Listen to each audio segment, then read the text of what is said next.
A student asked me a question that I am in my final year and I am an Indian student. I'm in my final year, and many people in my medical school are doing these three things. Either somebody is going for electives, or people are starting their research projects, or they are taking their USMLE step 1 or 2. So what do I do? And the fourth approach for many people do is they don't do anything. They just wait for the final year exam. So what do I do?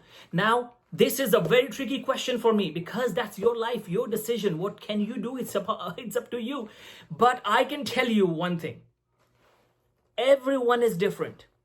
For some people, they can manage step scores and USMLE with final year exams. Can you do that? You know your potential. If you have been an outstanding student and you feel you can do it, then go ahead and do that.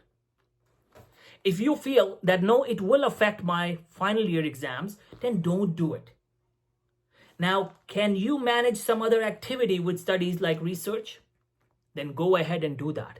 If you have been doing other things before in your fourth year, third year, second year, and so forth, if you have been doing multiple things, you had been part of some extracurricular activities, then involving yourself in research will not affect that much. But if you have not done these things and now you are trying to take risk, then don't do it. Just focus on your final year exam. Same goes for electives. If you go for electives, you come to the electives to the US, 2 to 3 months are easily gone, right?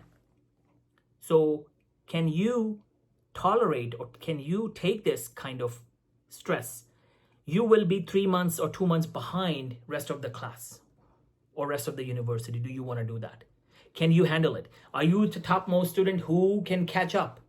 You know your potential. If I were you, I wouldn't have done it. I was never a top student, so I will never do that. I would never do that.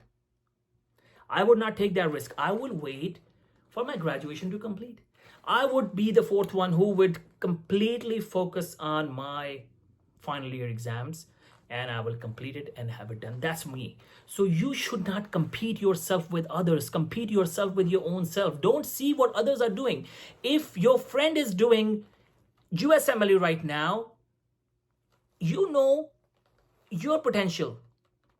She knows her potential, or he knows his potential. So you cannot compare yourself that, okay, my friend is doing USMLE, so I can do it. Look at yourself. Don't run after what everyone else is doing. Don't be a follower. Lead and make your own decision. If you feel you can do it, go ahead and do that. If you feel you cannot do it, don't take that risk and wait for the final years. And then before your internship, take 4 months gap and take the USMLE step 2 CK or step 1, whatever you are taking. But do that with whatever is better for you. I cannot make decision for you. I cannot even give a suggestion to you. The only suggestion I can give you is whatever you feel is better for yourself. You know your potential. You know who you are. Nobody else knows. Your parents don't know. Your friends don't know. So make the wise decision. If you have any questions, send me an inbox message. If you have any question about our research training program, where you learn research and you can get an opportunity and chance to get more publications as well, then send me an inbox message. I will talk to you about it. But with this advice, I will just say that you know yourself better. I don't know you better. Only you know yourself better. So make the wise decision.